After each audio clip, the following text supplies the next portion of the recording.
the WNBA coming back to Cleveland, I think about all the momentum right now the W has, right? The TV ratings, the interest. Caitlin Clark, you guys hosted the Final Four here 2 years ago. That set all sorts of records.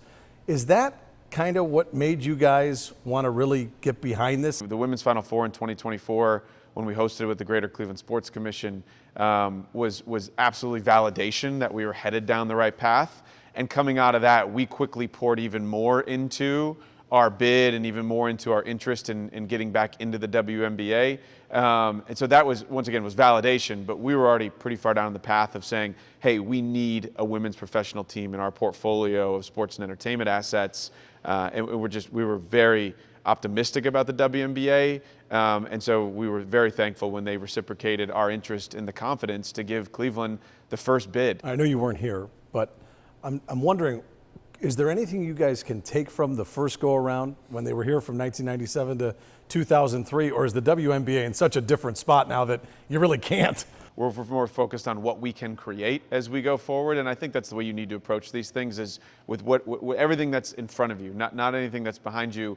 I think we will learn a lot about the Rockers brand as we go through this process. As I said in numerous things, we're not committing to that being the name of the team, but we want to pay homage to the history. You know, there's a vibrant, passionate fan base for women's professional basketball in Cleveland, Ohio. I mean, we've already hit 4,000 deposits for season ticket holders. You know, and that is basically in 9 days at this point. So we feel very encouraged. We're very grateful and thankful for the support that this market provides all of our teams. But that's even more, once again, validation that we made the right decision in kind of going all in on women's professional basketball. Having Dan Gilbert's support, vision, financial and emotional, all that stuff, how much does that help you just for future plans, current plans, day-to-day operations, just having that from an owner, from a chairman? I mean, how much does that help? None of this happens without Dan. None of this happens without the foundation of not just resources, but a vision that he provides.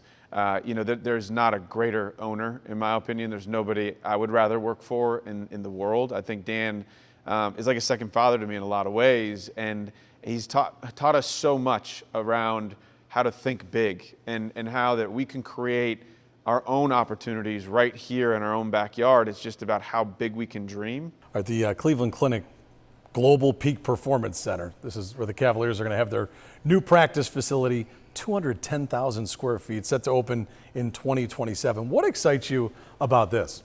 This is going to be the greatest indoor practice facility in the world when it opens its doors.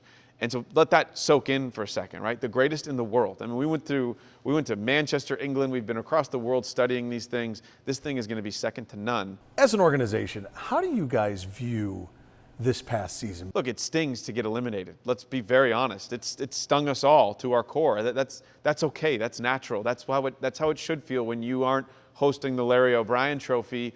When you build something and you care so much about it and you have these expectations, it's going to sting. It stings. It sits with all of us. But we've turned the page and we're really thinking about it more as motivation now as we go forward. And saying that, I think there probably still is a sense of urgency for you guys, right? I mean, we've seen year to year things can change, players change, the way that the NBA works. So there probably still is a sense of urgency, right, where you're thinking, okay, this is our window of opportunity to get this done, though. There's only one thing that matters at the end of the day, and that's the championships that we pursue. And so we always want to keep the main thing, and that's what we're going to stay focused on.